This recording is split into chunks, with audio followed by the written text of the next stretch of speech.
La intervención humanitaria son las acciones emprendidas por la comunidad internacional en el territorio de un determinado Estado, busca proteger y defender a la población de violaciones graves y masivas de los derechos humanos fundamentales, además de garantizar la asistencia humanitaria a las víctimas de conflictos armados cuando el gobierno soberano impide su paso. Su carácter generalmente coercitivo, y la inexistencia del consentimiento del Estado donde se realiza la intervención humanitaria, son los elementos definitivos que distinguen el concepto de intervención humanitaria al de acción humanitaria. Cabe aclarar que, si varios estados unen sus recursos militares para intervenir en un territorio extranjero, esa acción constituye una acción colectiva. Sin embargo, la intervención es unilateral. Si la intervención de dichos estados se basa en un cometido asignado por la comunidad internacional a través de sus órganos autorizados, como el Consejo de Seguridad de las Naciones Unidas, es inapropiado usar el término de intervención humanitaria.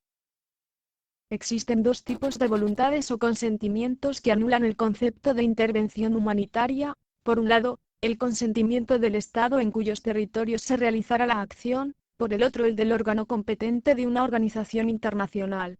La práctica de la intervención humanitaria es previa a la creación de la ONU en 1945. Por ejemplo, la intervención de Estados Unidos a Cuba tras el Tratado de París, en 1898. En ese entonces se invocaban fundamentos humanitarios para justificar intervenciones que muchas veces no eran necesarias, por lo que para el final del siglo XIX el respaldo doctrinal para las intervenciones humanitarias estaba quebrantado.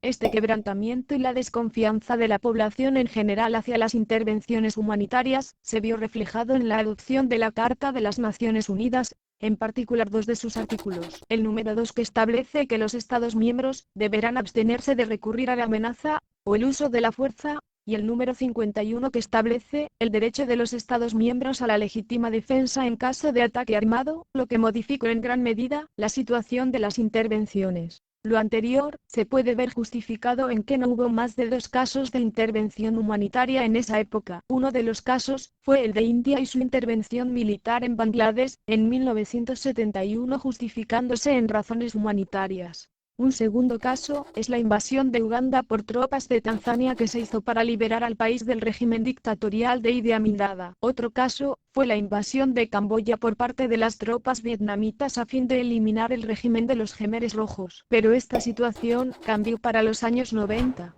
La mayoría de las intervenciones realizadas en dicha década se hicieron con el consentimiento de las Naciones Unidas. Los ejemplos más reconocidos son el de Somalia, Timor Oriental y Kosovo. Para esta época la intervención humanitaria comenzaba a entenderse de una manera distinta, no solo referida al uso de la fuerza, sino que también al compromiso que se tiene al finalizar la intervención de luchar por la paz.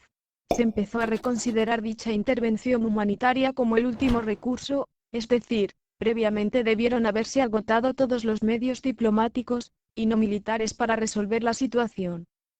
Finalmente podemos decir que la intervención humanitaria tiene ventajas como tomar acciones inmediatas ante las violaciones de los derechos humanos. Es la protección que se le da a la población civil tras conflictos internos, que va de la mano con la provisión de acciones de ayuda humanitaria.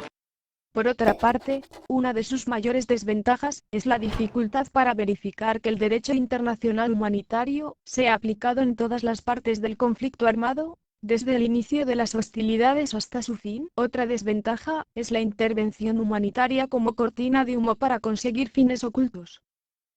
Gracias.